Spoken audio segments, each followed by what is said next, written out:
Assalamualaikum warahmatullahi wabarakatuh.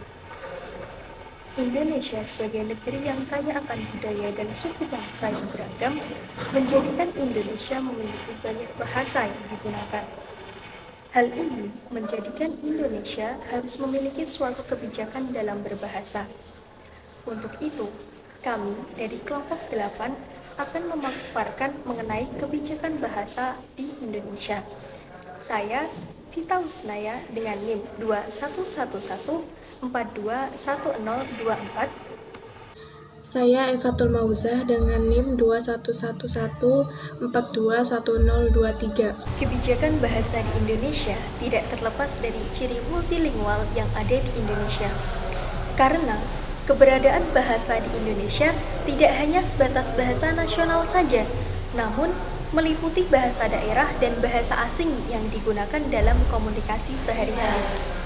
Kebijakan bahasa di Indonesia tidak lepas dari pencanangan penggunaan bahasa Indonesia yang baik dan benar oleh Presiden Soeharto pada tanggal 20 Mei 1995.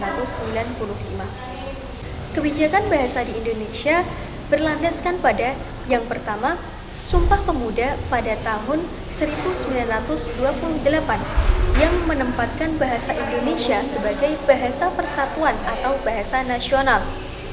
Kemudian yang kedua, Undang-Undang Dasar 1945 Bab 15 Pasal 36 yang menyatakan bahasa negara adalah bahasa Indonesia.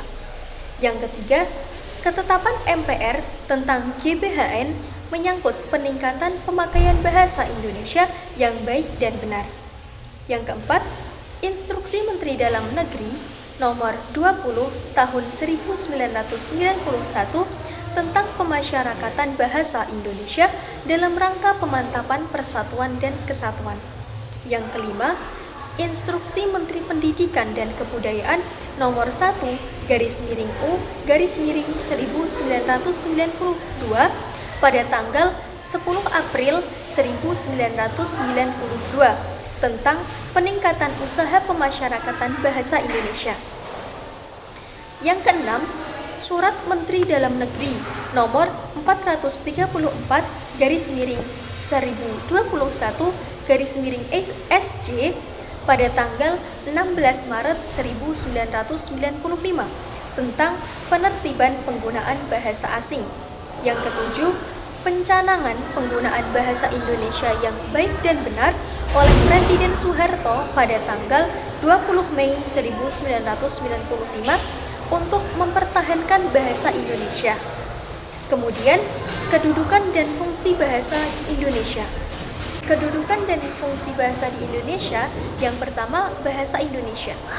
Bahasa Indonesia memiliki kedudukan dan fungsi sebagai bahasa nasional dan bahasa negara. Sebagai bahasa nasional, bahasa Indonesia yang pertama sebagai lambang kebanggaan nasional. Yang kedua, sebagai lambang identitas nasional. Yang ketiga, sebagai alat pemersatu berbagai kelompok masyarakat.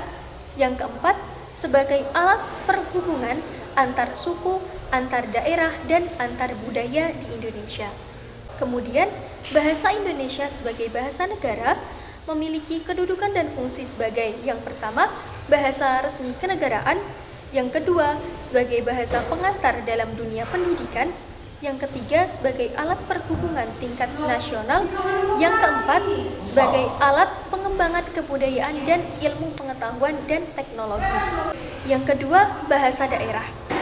Kedudukan dan fungsi bahasa daerah di Indonesia memiliki kedudukan yang pertama sebagai lambang kebanggaan daerah, yang kedua sebagai lambang identitas daerah, dan yang ketiga sebagai alat perhubungan dalam keluarga dan masyarakat daerah.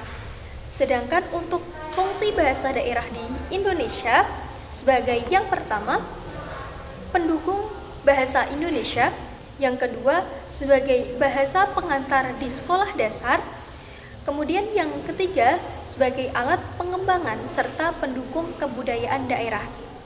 Kemudian kedudukan dan fungsi bahasa asing di Indonesia. Bahasa asing di Indonesia memiliki fungsi sebagai alat perhubungan antar bangsa, kemudian alat pembantu pengembangan bahasa Indonesia dan bahasa daerah. Baik, topik selanjutnya adalah keadaan masyarakat pemakai bahasa. Nah, di sini pemakai bahasa di Indonesia itu dapat digolongkan menjadi dua, yaitu pemakai bahasa Indonesia dan pemakai bahasa daerah. Nah, bertambahnya atau berkurangnya jumlah penutur bahasa Indonesia atau bahasa daerah itu dapat dihubungkan antara lain dengan kepandaian membaca dan menulis penutur yang bersangkutan. Contohnya di sini pada data sensus tahun 1990 itu bahasa-bahasa Indonesia seperti bahasa Jawa, bahasa Sunda, bahasa Madura, bahasa Batak, dan jumlah penuturnya yang paling banyak itu adalah bahasa Jawa, yaitu sekitar 59 juta. Kemudian pada sensus tahun 1990, yaitu pada data penduduk Indonesia usia 5 tahun ke atas, menurut bahasa yang dipakai sehari-hari itu ada tiga kelompok, yaitu kelompok yang pertama itu golongan yang menggunakan bahasa Indonesia sebagai bahasa sehari-hari. Kemudian kelompok yang kedua itu golongan yang tidak menggunakan bahasa Indonesia sebagai bahasa sehari-hari, tetapi dapat memahami dan menggunakannya. Kemudian yang tiga atau kelompok tiga itu golongan yang tidak menggunakan bahasa Indonesia sebagai bahasa sehari-hari karena tidak memahaminya. Nah, dari tiga kelompok ini itu jumlah penutur yang paling banyak itu adalah kelompok 2 atau kelompok yang tidak menggunakan bahasa Indonesia sebagai bahasa sehari-hari tetapi dapat memahami dan menggunakannya. Itu jumlah penuturnya itu sekitar 71 juta. Kemudian bahasa asing di Indonesia. Nah, bahasa asing di Indonesia itu berfungsi sebagai alat pertumbuhan antar bangsa, kemudian sebagai alat pembantu pengembangan bahasa Indonesia menjadi bahasa modern, kemudian alat pemanfaatan iptek modern untuk pembangunan nasional. Nah, hal itu sejalan dengan apa yang tercantum dalam GBHN tahun 1993 yang menyatakan bahwa peningkatan penguasaan bahasa asing di Indonesia itu ditunjukkan untuk memperluas cakrawala berpikir, memperkuat penguasaan iptek, dan meningkatkan kemampuan berkomunikasi dengan dunia internasional. Nah, kenyataan menunjukkan bahwa sebagai akibat dari kemajuan yang begitu pesat dalam bidang teknologi ditambah dengan arus globalisasi yang tengah melanda negara manapun, golongan menengah ke atas di Indonesia, terutama yang bergerak dalam dunia bisnis dalam arti yang luas, itu memperlihatkan kesan bahwa mereka itu lebih akrab dan akibatnya lebih mencintai bahasa asing daripada bahasa Indonesia. Kemudian salah satu penyebabnya itu adalah karena tidak sedikit di antara mereka itu menempuh pendidikan tinggi atau pendidikan lanjutannya di luar negeri. Nah, akan tetapi penyebab utama maraknya pemakaian bahasa asing itu adalah seperti yang telah disebutkan, adanya anggapan bahwa dengan bahasa asing orang yang memakainya itu akan terkesan lebih modern daripada dengan bahasa Indonesia. Nah, mereka yang tergolong sebagai orang Indonesia yang berpendidikan sudah selayaknya menguasai salah satu bahasa asing.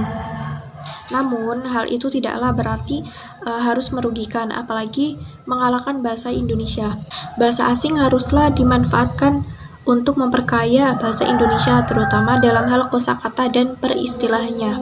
Baiklah, kesimpulan dari materi kami itu upaya yang telah dan akan terus dilakukan dalam rangka mengindonesiakan bahasa asing di tempat umum itu pada hakikatnya merupakan konsekuensi logis dari pernyataan tekad dan menjunjung bahasa Indonesia sebagai bahasa persatuan, sehingga dalam upaya mengembangkan bahasa Indonesia sebagai bahasa modern, bahasa yang berkedudukan sebagai bahasa persatuan bahasa negara itu akan tetap diandalkan sebagai lambang jati diri bangsa. Nah, sekian pemaparan materi tentang kebijakan bahasa dari kelompok kami. Kurang lebihnya mohon maaf. Wassalamualaikum warahmatullahi wabarakatuh.